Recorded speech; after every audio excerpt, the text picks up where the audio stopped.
The topic we're going to be talking about today that we'll discuss is emerald rough, and in particular, the idea of mine to market, what sorts of rough is available in the market today, some historical sources, some present day sources, and talking about the particular attributes of each kind of rough from each origin, and talking about how the rough is cut, how it's processed, how it's mined, the chemical processes, the differences, and hopefully it's a very interesting sort of a debate. So, welcome. We're your hosts today. I'm joined by Akshat. Akshat, welcome to the podcast. You're dealing in Thank you Emerald so much, Rough. Alex. You're Correct. selling, you're buying, you're essentially, in the market. So there's of course a lot of nuances that you might be familiar, which a lot of our listeners aren't so familiar with. So I think it might be a good idea to just take people through the whole process. And so we'll start with the basics. So why don't you tell us a bit about the kind of business that you're in, what it entails, what's the day to day, and what sort of things you're dealing in. Yeah, sure. So basically, I deal in emerald rough. So I basically buy source emeralds and sell it in Jaipur currently. And so basically, what we do is we basically get the rough from the mines and from auctions as well. As we know, example, Gunas, Gemfields, for instance. But other than that, so we go get these roughs, we assort it, we number them, and then we sell it out to our clients who basically are into the manufacturing aspect or also who do end-to-end services as well.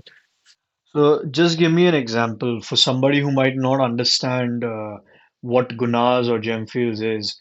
What kind of origin is this? What country does this rough come from?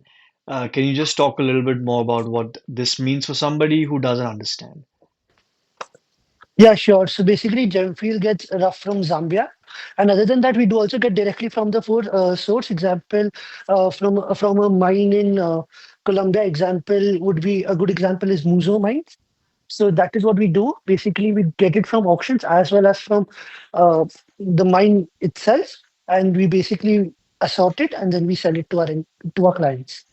Oh, my understanding of it is that, when a lot of rough is processed, essentially what happens is that there's a lot of procedure that goes into it. You have to wash the rough, you have to dry it, then oil it, and then you have to assort it.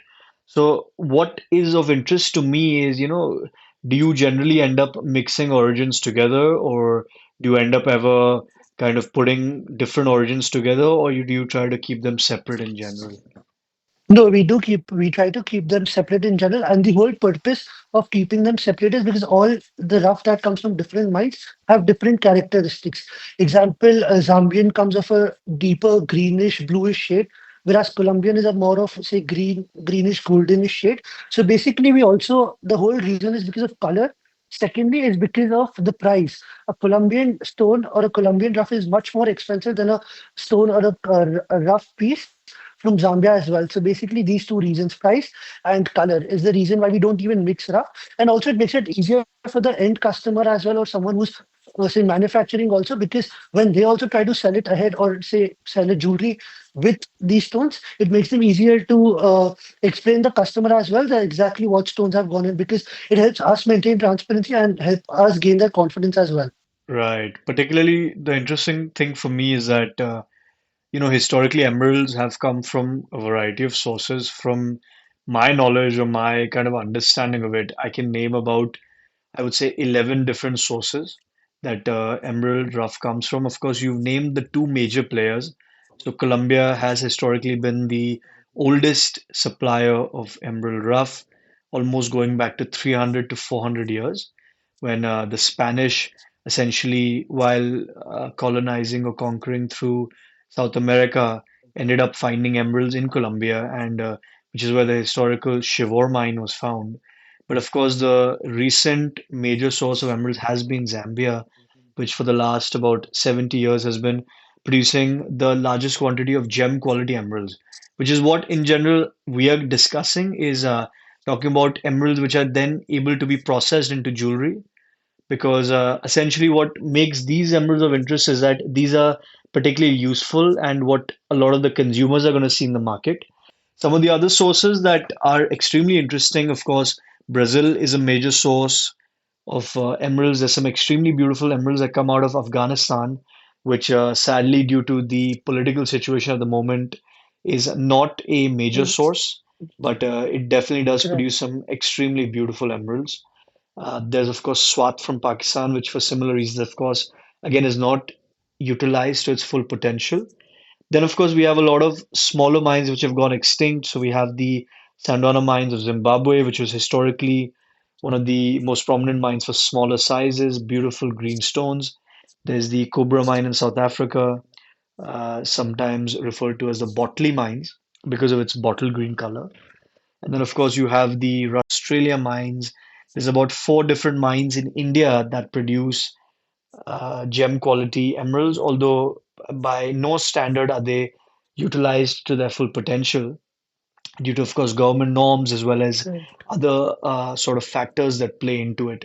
So now the interesting thing for me to understand would be when you talk about selling emeralds and selling emerald rough, what is in percentage terms the amount of rough you sell from the different origins? I assume that you're selling Zambian, Brazilian, as well as Colombian rough. So can you put this in terms of percentage? How much percentage of rough are you selling Zambian versus Colombian versus Brazilian? Yeah, sure. So I'm selling around 50% Zambian, around 30 to 35% would be the Brazilian, and the other 15% would consist of Colombian as well as Afghanistan Panjshir rough as well. Right. And do you think the quantity itself is also applicable to this? For example, you're selling a large quantity of Zambian, but it's also very low quality, or would you say that the Colombian that you're selling is a very finite amount but a much higher price range? Correct. So the Zambian that we are selling is various all ranges, say from $1 to anywhere above $100 as well. Whereas Colombian, we only try to sell more than say $10 and above. So the whole reason that we do this is because Colombian, the finer the quality, the better price it catches. And secondly, I think Colombian being a more usually accessible and acceptable sorts in an emerald gemstone, it makes much more sense to work in the finer qualities because they have better demand. Whereas Zambian ranges from everywhere because people make cut stones out of it, people make cabbage stones out of it, people also make carvings out of it. So Right, there is a lot more to play with. And also because as I feel the industry that we are in jewelry is not a standard university in terms of there are standard norms. Per se, the hallmark in say the gold thing is in emerald. It is certificates from various other various sources like SSCF, Gublin. But other than that, to sell jewelry or to even sell a layout or even a single stone, for a matter of fact, you need to pitch the client something which is unique and innovative. And people can only innovate when the cost of innovation is less because it makes their opportunity cost as less as well. So that is where people demand more uh, varied ranges in Zambia because the cost overall is much lesser than that of a Colombian rough or even a Colombian cut stone for a fact. right. I mean, the interesting thing for me becomes that, of course, Jaipur is strongly known for manufacturing Zambian emeralds. I would say about 99% of the emeralds that are processed in Jaipur are Zambian emeralds. We, of course, basing ourselves out of Jaipur, uh, find hence Zambian emeralds extremely interesting because that's predominantly what we see on a day-to-day basis. But at the same time, there is, of course, a whole wide variety of gemstones coming out of Colombia, which have historically been extremely popular with, especially with the antique collectors, going back to almost 100 to 200 years back. Now, the interesting thing becomes, you know, you being somebody who's just sort of entered the industry, having essentially a very kind of new brand education in the industry, learning about manufacturing, learning about assorting, but at the same time, somebody who doesn't necessarily come from the gemstone background, what do you feel? about the chances of a new entrant in the industry, and how would you advise them to go about going through the education to try to better inform themselves, whether they are a jeweler, a rough trader, a retail client, or a manufacturer? What is the process that you would ask them to go through, in your opinion? In my opinion, I would say that find if you want to get into the emerald industry, I believe there is no other better industry, in my opinion, to work in currently if you want to enter the jewelry market, in wherein you want to supply to end customers in the at the end of the process, so that's your goal. But basically, I would tell you to find a good place where you can learn about this. So basically, I was very blessed enough to learn with you at your office. So the first thing that they taught me was the different types of emeralds that come, as we named prior in this conversation. So once you have the knowledge, you will understand that what kind of things work in this industry. Then you need to learn how to assort the rough, because that is the main thing. If you assort the rough in the right manner, you will learn a lot more about what people see, what people want, and what people will get out of it. That helps you to also determine the price that you can charge a person for that particular lot of rough. Secondly, you need to learn how to cut and manufacture these stones, because the more weightage you save, the more money you make. And that is the most important part in the whole process. The day you learn to manufacture and you learn how to cut a stone and how to make it, how to get the best possible outcome and full potential out of a particular piece, you have learned how to work in this industry. Rough prices are fixed. Like, do you ever feel that when No, you no, show I a don't think. certain rough to a couple of people, they end up having a similar idea of the price range, or do you think it generally depends on the customer that and what they want to make out of it? It doesn't even depend upon the customer, I feel, and it does it, and the price also not fixed. I think the most variable thing whenever you're trying to sell rough is what the person wants. If a person makes cut stone and you show something, a particular lot which is much better in output and potential of, say, plainer items like cabochons, drops, beads, the person is not going to get the idea of what you're charging them for that particular lot. So I feel it depends upon taste, preference, and also what they are into. And also saying that our industry is completely based upon the perception and perspective your eye gets from a particular lot in front of you. If you feel okay, you can do well in this, you charge more. If you feel okay, this is not something that people will particularly want, but since we have it, we need to sell it because sales is most important. We try to charge a little lesser, cut out on profits, cut out on cost as well, in order to sell that goods, because perception is the most important key when in this whole industry and when you're trying to sell, because you have to make the person understand what you are seeing. That is when you get the right price, or you get the price range that you are asking, and he can afford, or more than afford, he can think about. Right. I mean, the other thing that I would also try to argue is that if there is a manufacturer who has a particular sort of tendency to preform rough in a certain way. For example, there are a lot of people who make cut stones, but there are a larger variety of people, especially in Jaipur, who specialize in cutting carvings, in tumbles, in beads. And oftentimes, the sort of risk versus reward factor is that you can trade higher prices for a larger yield. And many times, what that means is that your material cost goes down because you're able to extract a larger amount of gem material from your rough stone.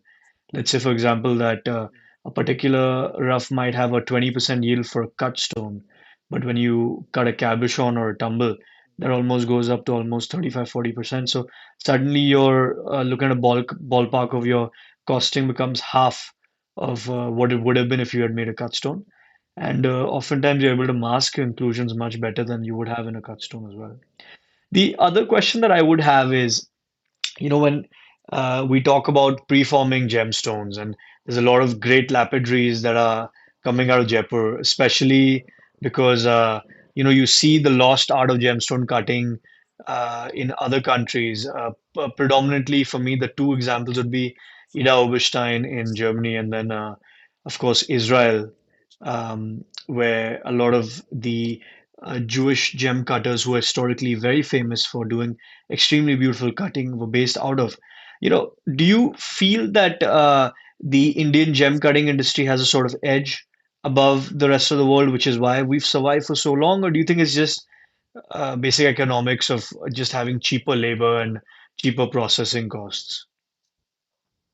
It is also, I agree, it is about cheaper labor and cheaper processing costs, 100%, because it's much cheaper to manufacture here in Jaipur than otherwise in the world, in my opinion.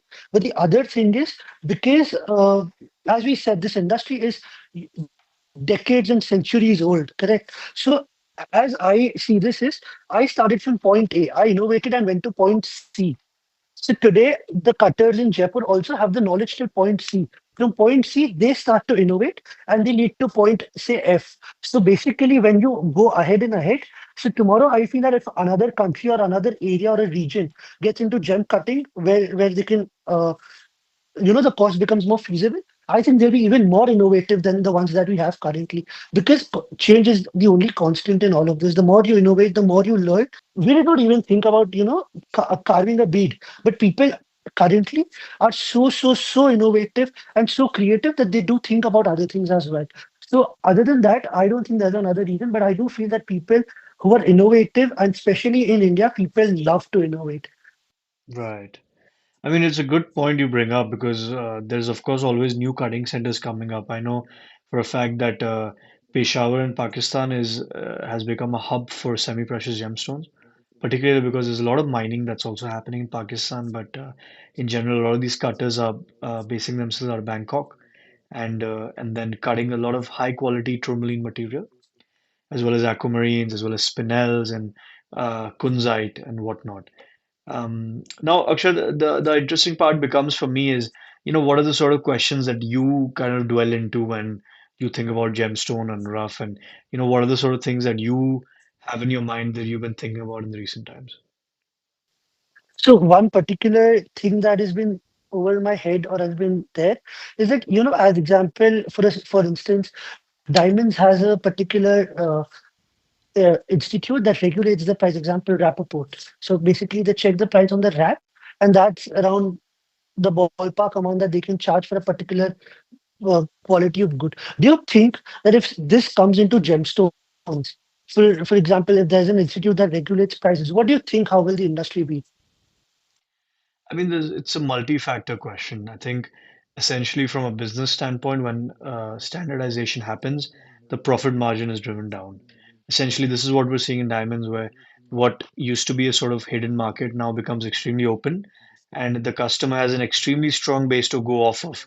For example, in EVS1 diamond, in a particular time would have cost an X amount of money, and perhaps X amount of suppliers would have different prices based on their costs, based on their overheads, based on their marketing, based on their client. What ends up happening is when you introduce a Rappaport system into the market, suddenly it becomes standardized and diamond becomes a commodity, being that out of 100 suppliers, about 99 of them would be having extremely similar pricing with a variation of about 5 to 7%. Then again, I do say that the bigger difference that happens is that diamonds are extremely standardized because they have an extremely standard certification rating. If you go about to buy a diamond which is an EVS1, which is a triple X non rating, it's a very standard sort of a stone. I mean, the kind of stone you're going to be getting isn't going to be very different from the next stone. On the second hand, the gemstone industry is extremely artistic in that sense because each stone is different. And what ends up happening is that you can never compare one stone to another. For example, your stone, which you might have had or inherited from your grandfather, might be much greener, much better than my stone, which I just recently purchased, even though they might be the same carat weight, just based on the time that was mined from the ground. Because perhaps the rough that came out 100 years back would have been much better, much cleaner, and much livelier than the rough which has just come out last year or 2 years ago. On the second hand, I do feel that from a consumer standpoint, having a standardization of prices makes it extremely conducive to buy because then I'm not worried about being cheated or being lied to or being, manipulated.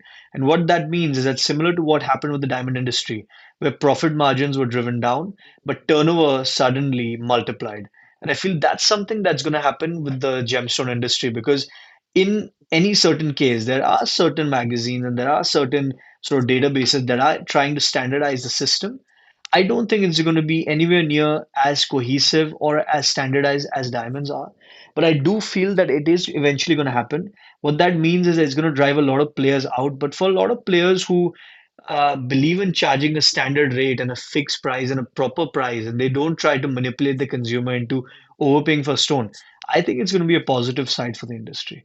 Because what that means is it anyways creates a sort of marketing. The closest example I Mm. would have is, for example, when you go buy a Rolex watch, you never end up paying more than retail, or when you buy it aftermarket, you never end up paying more than maybe 20-30% retail on a standard date just. When it's a Daytona or something which is a more sort of sought after model, of course, the prices go up much more.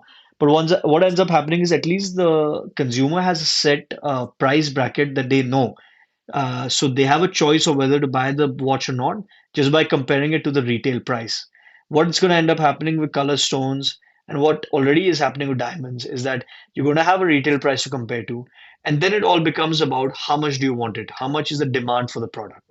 And how finite is the product? And that's something that Right. goes back down to basic economics. Is it good for business? I 100% don't think so.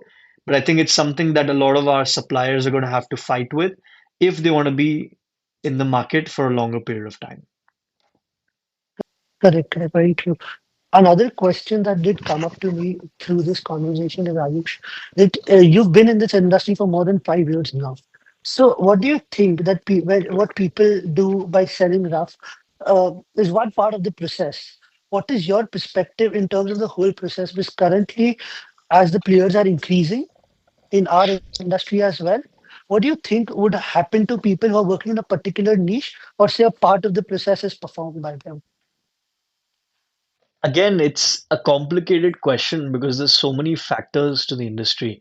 You have your preformers, you have your artisans, you have your craftsmen, but at the same time, you have your business owners who are dealing in rough, you have your business owners who are dealing in preforms, there's business owners dealing in rough stones, there's business owners doing polished stones, and then there's, of course, jewelers who are mounting the stones and creating jewelry.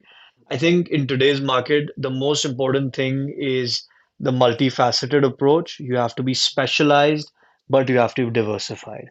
What that means is that in a particular commodity, you have to be extremely niche in what you deal with so that you have a strong demand for your product. But at the same time, you also have to be diversified enough that you're not putting all your eggs in the same basket. What that means in a real world example, I might be sounding a little bit theoretical, but what that means is perhaps, there's a segment of the industry that only deals in fine gemstones. Let's say they do all fine emeralds, fine rubies, fine sapphires, fine alexandrites, fine tourmalines.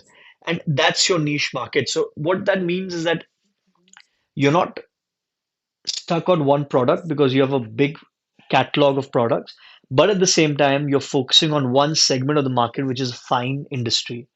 Vice versa, there might be a whole segment on the market, more based out of India, which is dealing in all beads and tumbles.